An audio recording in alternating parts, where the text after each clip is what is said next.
Hey there, we're back again coming to you live from the Cushman & Wakefield booth at ICSC Recon 2018.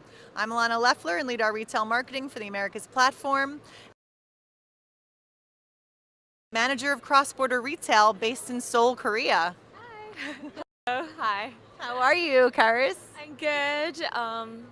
It's been an exciting couple of days and really enjoying myself here. So All right, and this is your first Recon in Vegas, right? yes, it's also my first time in Las Vegas, my first time at Recon, and the energy is just really amazing. Really fun meeting all the brands, all the developers, all our colleagues actually. So. That's great. Well, it's great to meet you. I was able to meet you for the first time on this trip and your other colleagues, a few of them. So it's really a great opportunity for our cross-border teams to get together and get to know each other better and further explore our business opportunities. Yeah, for sure. I mean, it definitely helps to put face to name, so you actually know who you're talking to, and it's not just the emails anymore. So, yeah. Great. So let's talk about what you're seeing in the Korean market. What big brands are you seeing coming over from the US that are entering into Korea?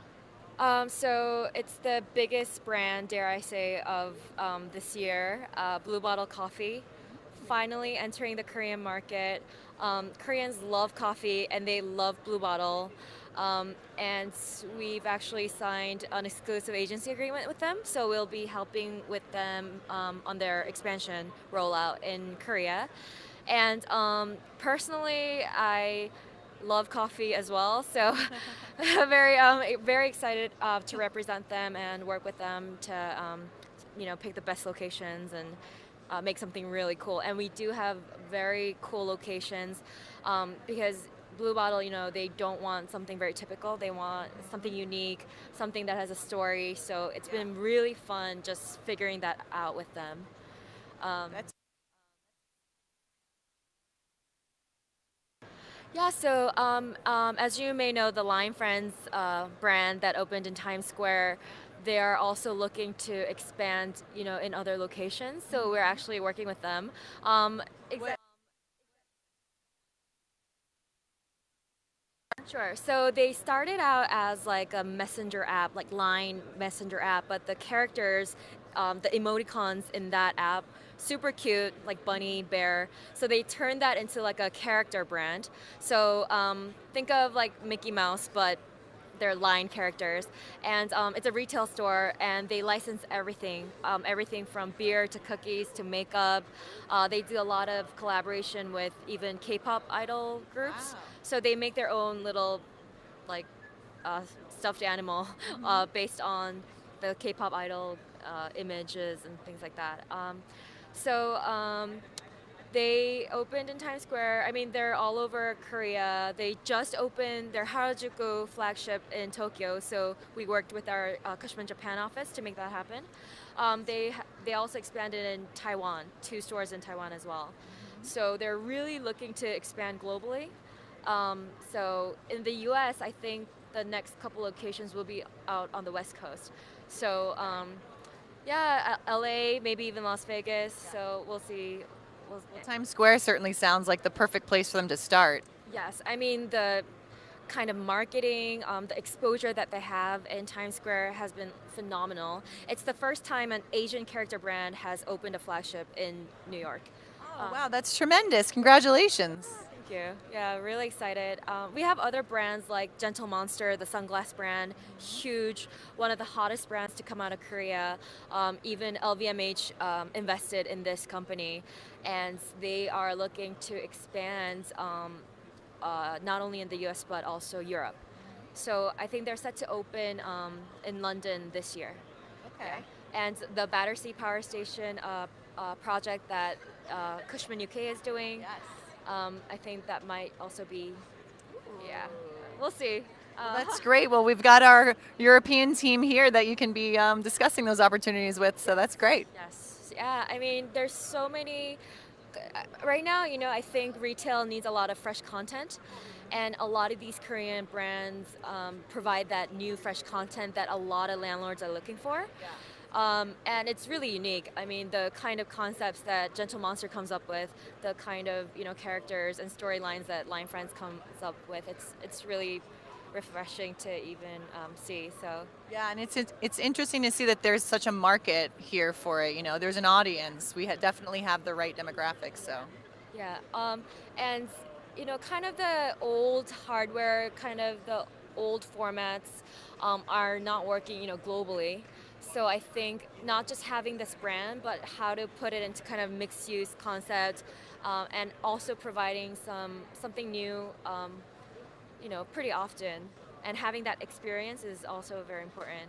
That's the kind of retail trend we're seeing in Korea right now. It's no longer, just a brand or lifestyle brand. It's the actual customer experience, the storyline. Everyone loves a good story. How did this brand come about? So I think that's really taking hold in Korea. yeah. And any examples of these experiential retail concepts that you want to talk about? So, for example, I know this happened with the meatpacking district in New York, but right now we're seeing revitalized spaces. For example, there's an old area in Korea called Seongsu, and it just used to be factories, old metal factories, shoe factories, and now F&B brands are going in there, new designers are going in there, taking the hardware, gutting it, but putting their content in. So you have these cool old factory, hardware that's turning into like exhibition spaces, like artisan coffee shops, kind of like they even hold fashion shows there, and even the F&B that goes in will keep the original structures, but just do really cool interior design. So yeah, it's this kind of like revitalization of old spaces, and the story that comes with it, everyone loves it. So Absolutely, especially if it was an iconic building or something interesting about the space that's unique. exactly, and they will really market that as well. The brand that uses that space, they'll have storyboards of what this used to be back in the old days, and kind of tell the history and make it really interesting for the people to be there physically, and that really draws people out because Korea usually, like, the customers do a lot of online shopping, so the trick is to actually get these people to come out.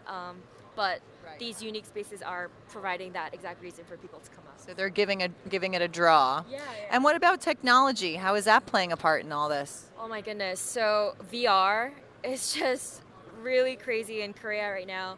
We're actually seeing VR stores, like retail stores, I guess, or experience stores. People will go in, especially in kind of university student dense areas. There's a VR shop, and it's like a coffee shop. People go in, you buy something to drink, you do VR games, just for hours, and it's relatively cheap, and people will just stay there until for like 5 hours on end. I love that. That's a good business model for coffee Yeah, shops like yeah, that it just is. make you want to stay and hang out in the space and continue your Yeah, day. it's really being integrated. It's not just no longer one thing. You'll have F&B with this kind of experience. Yeah, even kind of car companies, they'll have some like games that the customers can play while they're looking at the cars, some things like that. So it's really changing. The traditional norms they're being broken. Um, and even shopping assistants, we're using kind of like robotic technology to like just order things, when you get there on the So site. are you doing that now? Because we're starting with that here in the U.S. Yeah, we're seeing some big conglomerates starting to test that out on the customers, and it's really everything's just being like computerized, digital, robot. Yeah, I saw some like the robot in the hall. What? That's It like was a robotic security guard for Yes. warehouses and distribution centers, and then they also have it for retail spaces now. Yeah, I think I saw one in one of the shopping malls actually. So it's really interesting to see. Yeah, I think the robot was chasing a few people down the hall, so it's Oh kind my of funny. goodness. Okay. Yeah. I think we'll definitely see a lot more of that quickly in Korea. I mean, of course, the traditional kind of service lines are important, but having this aspect integrated into it will just provide like a so much better experience for the customer. So Yeah. Awesome. Well, Yeah. thank you so much for your outlook, Karis. It's so interesting to hear about another market, especially in Asia, where things are happening a lot faster and in a lot of different ways. So thanks so much for being here, and I hope you enjoy the rest of your time in Vegas. And thank you all for tuning in with us live at the Cushman & Wakefield booth for ICSC Recon 2018.